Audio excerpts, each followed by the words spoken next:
So I've done some surfing in my day, and one of the most important things that you need to know when you're surfing is there's a lot of waves that waste your time.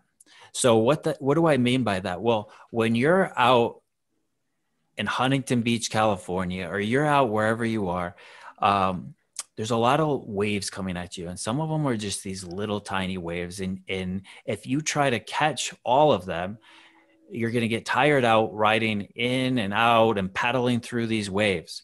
What you need to do is you need to be out there and you need to be patient. You need to wait for the right waves to come in, to lift you up and to carry you into shore.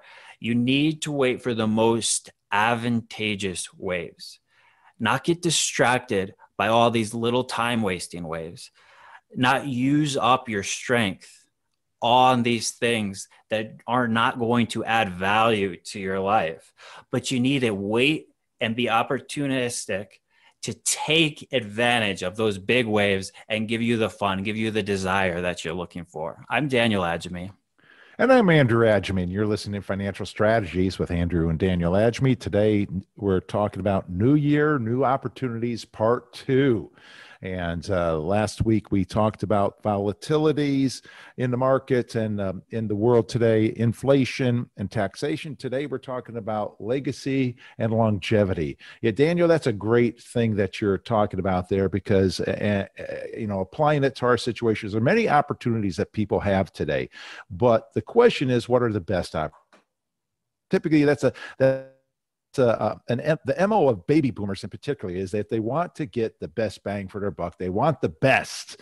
They don't just want something that is suitable. They want what's best for them. All the more reason for them to look into using fiduciaries on the financial side rather than just people that use a suitability standpoint.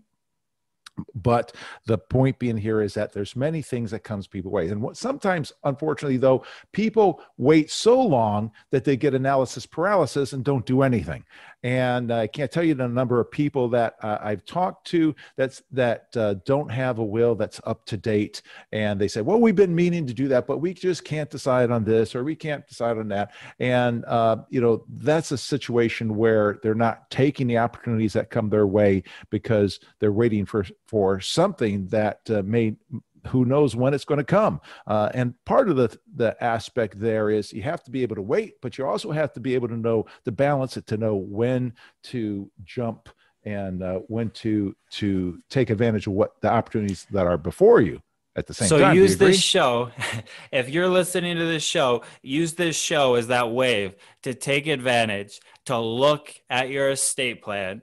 Do you have an estate plan? I mean, with everything happening in the world, with this virus happening, it's a good time to check out your estate plan and make sure that everything is set up the way that you want it to be. And Dad, that's that book that we're offering today, Three Blind Mice. It talks exactly about that. It talks about taking your whole picture, your tax situation, your financial situation, and your estate planning situation, wrapping them all together, having all three of those, the attorney, the tax person, and the financial person, talking, wrapping it all up so that you have a plan that's coherent, that works together. Exactly. And, I just before break, I told people that in our listening audience that I wanted to talk about trust when I got back. And basically there's two kinds of trusts. But the whole concept, the basic concept behind trust is that you're able to control your assets from the grave. You're able to decide what to do. That's a beautiful thing about trust. It's like just creating what you want to do with your money and being able to do that in that fashion using a trust. Some people use living trust, and there's a lot of scuttlebutt out there about living trusts and how important living trusts are. And there's a lot of attorneys that are doing seminars on living trusts. And at least in the state of Connecticut, you go to one of those seminars and you might pay $3,000 to get a living trust put together, as well as these other documents we talked about in the first segment. And the thing that's so important with that, though, is that you actually put your assets in the living trust. And that's what the biggest red flag I see with people is that they don't put their assets into trust. And so then the trust doesn't do them any good. And they spent $3,000 for nothing. I mean, one time I had people hand me an envelope that was sealed that had their living trusts in it. So they had paid $3,000 and this living trust had been written, I don't know, 5 to 10 years before that. And it was of no value. They spent $3,000 for nothing. You know, in the state of Connecticut, in my opinion, the state of Connecticut living trust is not as significant as it is in other places like California. Big important thing to do in California because of the if you own a house in California, you have any kind of assets, very important. State of Connecticut, not as important. You're not really getting any doing any savings because state of Connecticut is going to charge you. From what my understanding is, the state of Connecticut is the most expensive state to die in.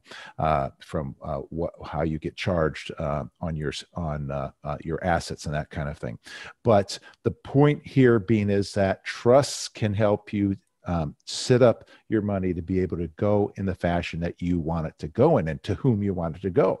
I mean, myself, I'm currently working on setting up grandchildren trusts. So that will be able to have money that we put money into these trusts for the grandkids, and it's going to be protected from creditors but yet be able to, the grandkids can use it for college education or whatever, but yet not being able to spend it on a brand new car at 18 years old or that kind of thing, be able to protect them from that standpoint. So there's different trusts that you're able to use for different things. I have other trusts as well in my case, and I do that because I want to be able to control the money, be able to have it used in the fashion that I think is best used in, and also to protect it from things, because bad things happen to good people.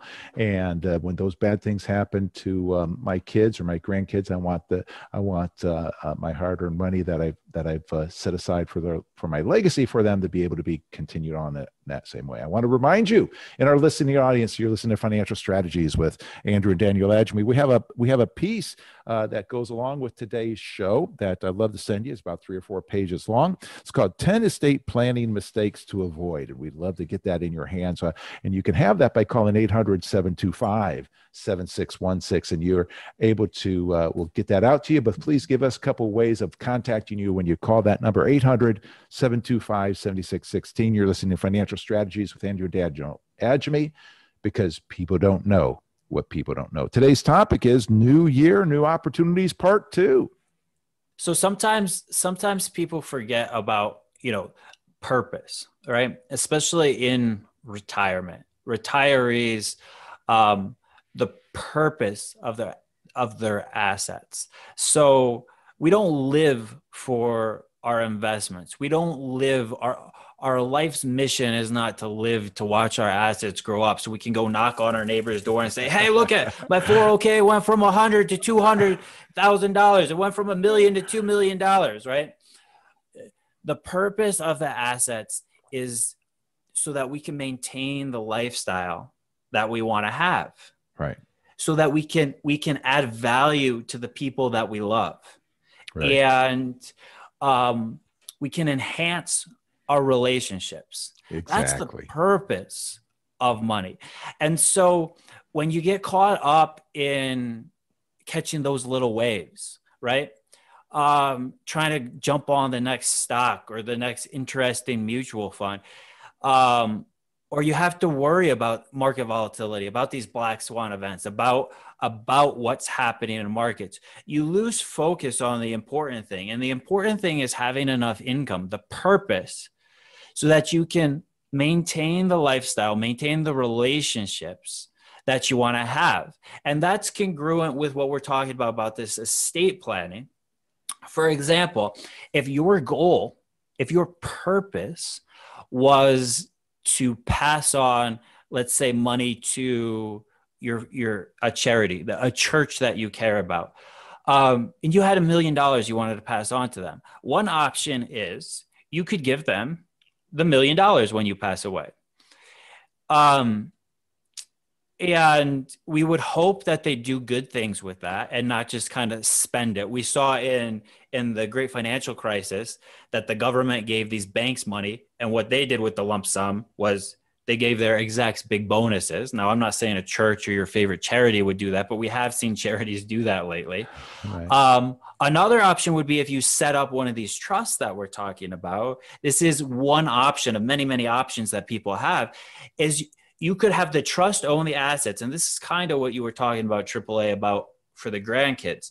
The trust could generate with that $1 million, perhaps, $40,000 or $50,000 a year, and the trust says that can go to the organization that you care about. So would they rather get $1 million and be done, or would they rather get $50,000 every single year?